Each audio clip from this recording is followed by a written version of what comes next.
Bon les gars, comment vous allez? Il y a du monde, ça fait plaisir. Ok, tout le monde m'entend. Salut Anthony, Yannick, Loïc, Benjamin, Greg, Maxi, Bretzel, Malik, Yannick, Philippe, Tristan. Putain, ça fait plaisir de voir. Genre Tristan, je sais que toi t'étais là dans les anciens lives. Et ça fait plaisir de voir, genre dans les que ce soit dans les commentaires ou dans les lives, les OG de la chaîne. Tu vois, les mecs, tu fais des vidéos, ça fait 1 an, 2 ans. Et les mecs, ils mettent toujours un commentaire, ils sont là, toujours un petit mot. Et franchement, pour la plupart d'entre vous qui sont là depuis un moment, j'essaie de lire les commentaires. Et genre de voir qu'il y a des gens qui restent et qui continuent d'apprécier ton travail, tu vois. Ça me fait trop plaisir, tu vois. Et genre, d'écrire un commentaire gentil et bienveillant, en fait, on a trop normalisé ça, je trouve. Alors qu'en vrai, c'est un truc qui est incroyable. Tu pourras refaire une mise à jour sur Gaspa, il y a eu un gros multiple depuis. Gaspa, les gars, j'ai quand même pas peur de dire qu'on a été les premiers en France à en parler. Quand on a fait une vidéo sur Caspa, je crois qu'on l'a fait en décembre de l'année dernière, si je me trompe pas. Je crois que c'était à peu près cette zone-là. Et genre les mecs étaient en mode, qu'est-ce que c'est que ce truc? Personne n'a trop réagi. Et ben on a call 1x10, hein. On a call 1x10, ça fait plaisir. Je sais pas s'il y en a qui ont in dans le Caspa à ma dernière vidéo. Je sais pas c'était quand ma dernière vidéo sur Caspa. C'était il y a 9 mois, donc ouais c'est ça. Ah non, un peu moins quand même, c'était à février quand même. Mais ouais, ça fait plaisir de savoir qu'on a été les premiers sur faire ça. Il faudrait que je fasse un petit récap du projet Caspa, il s'est passé pas mal de trucs, mais ouais, c'est très très bon projet. Mais oui, voilà. Putain, j'avais regardé, j'ai pas in, honte à moi. Grâce à toi, j'ai pris un bénéf à x4. Bah ça fait plaisir, les gars. Ça fait vraiment plaisir. Ah, je viens d'arriver dans le live, on a déjà parlé de UCO. UCO qui a fait, donc Arketic, qui a fait un rebranding, les gars. Je sais pas si vous l'avez vu. Vous savez que je les porte dans mon cœur, c'est les copains, etc.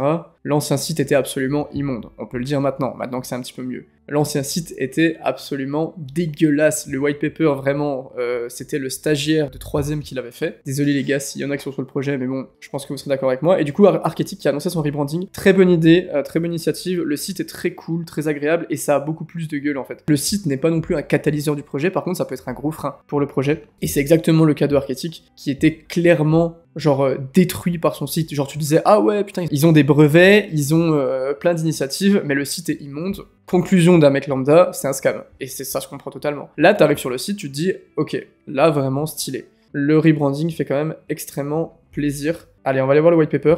Ah, voilà, des Titsune. Bon, les gars, j'espère que le prochain white paper... Oh, c'est white paper, désolé, hein. Maintenant que le nouveau site est là, je peux dire ce que j'en pense.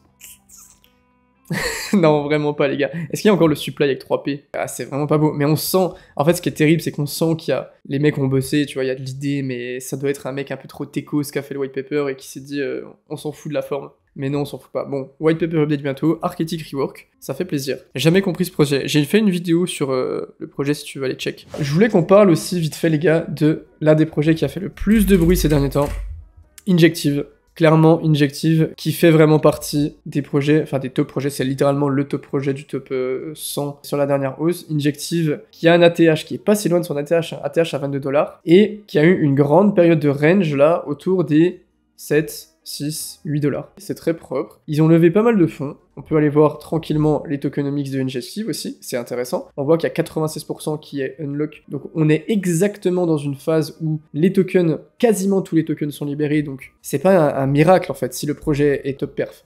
C'est pas un miracle que ça soit là, c'est pas anecdotique, c'est pas anodin, c'est le mot que je cherchais. Parce que on était dans des conditions qui étaient bonnes, il n'y avait pas de pression vendeuse, le projet est excellent. Et ce que je voulais vous montrer, les gars, je vais vous montrer 2 secondes, c'est en gros ce que j'ai montré sur Crypto Recherche il y a quelques temps, quand Injective était à 7$, et pourquoi j'estimais qu'Injective avait justement un mécanisme qui était très propre et très propice à de la prise de valeur. Je vous remontre, c'est aussi évidemment pour faire un petit peu de pub pour Crypto Recherche, c'est vraiment littéralement le graphique que j'ai montré sur Crypto Recherche pour ceux qui y sont, quand Injective était à 7$. En gros, Injective c'est quoi? Le token Injective, il permet de faire de la gouvernance, c'est-à-dire d'avoir du droit de vote, de pouvoir décider dans la DAO, etc. Vous pouvez voter pour le module d'enchères, vous pouvez faire des propositions, assurance, oracle, etc. Assez classique. Et on a aussi de la proof of stake, vous pouvez locker vos tokens Injective, il y a à peu près 15% d'API. Jusque-là, j'ai envie de vous dire, c'est assez classique. D'accord. Le truc, c'est, ce qui va nous intéresser, c'est ce fameux order book décentralisé. Injective, donc, a un order book décentralisé.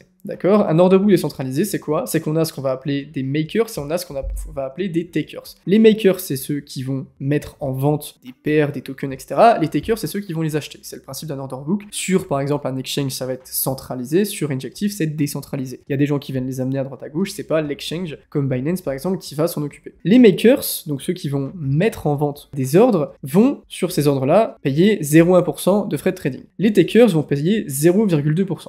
D'accord? Ok. De l'autre côté, on a les DApp, qui peuvent déposer les ordres qu'elles reçoivent sur leur application directement dans l'order book, et en échange, parce que c'est forcément qu'il y a une incitation derrière, recevoir 40% des frais de trading. D'accord? Donc les DApps, tout ce que vous voulez, je vous ai même fait une petite liste au-dessus, Astroport, Frontrunner, Helix, etc., qui reçoivent des ordres, peuvent les déposer sur Injective dans l'order book. Ça permet d'ajouter de la liquidité à l'order book et du coup, forcément d'être plus efficient et qu'on ait ce qu'on appelle la coordination des besoins, où du coup, si par exemple, moi je veux acheter tel token à tel prix, plus l'order book est profond, plus il y a de chances qu'il y ait quelqu'un qui vend le token que je veux acheter au prix auquel je veux l'acheter, c'est ce qu'on appelle la coïncidence des besoins, et en échange, ces DApps vont prendre 40% des frais de trading, d'accord? Donc les ordres qu'elles déposent dans l'order book, les mecs qui passent des ordres, les DApps récupèrent 40%. Et c'est là où je trouve extrêmement intéressant, et c'est vraiment là où il faut s'accrocher, parce que ça montre pourquoi j'estime que Injective, le token Injective a pris de la valeur, c'est que du coup, on a récolté quoi? On a donné 40% des frais de trading, donc il nous reste 60%, on a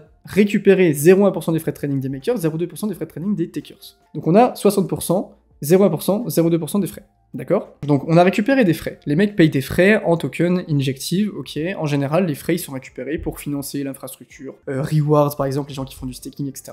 Injective, ils ont quelque chose que je trouve excellent, c'est qu'ils vont prendre les frais, ils vont prendre tous les frais qu'ils ont récoltés, et ils vont les mettre dans une grande pool, une corbeille. En gros, ils mettent tout dans la même corbeille, ce qu'on appelle une pool journalière, c'est-à-dire une pool où il y aura les frais de la journée qui ont été générés. Et qu'est-ce qu'ils vont faire avec cette pool? Ils vont la vendre aux enchères, d'accord? En token Injective. Ils vont vendre les frais, donc il y aura des USDC, il y aura tout ce que vous voulez, je sais pas exactement en quoi sont les frais sur Injective, et eux vont faire une vente aux enchères en token Injective, donc quelqu'un va pouvoir demander d'acheter la corbeille à un prix, la pool à un prix plus faible que ce sera des enchères, ils vont récupérer des Injectives, et 60% des Injectives qui ont été récupérés grâce à la pool d'enchères sera brûlé et sera disparu et fera diminuer la supply et donc diminuera l'offre en circulation. Et c'est pour ça, c'est ce mécanisme-là qui est propice à justement une capture de valeur du token, et c'est pour ça que Injective a pris de la valeur. Il y a eu aussi Injective 2.0 il y a quelques temps, qui est un upgrade de ce système de token burn, où du coup,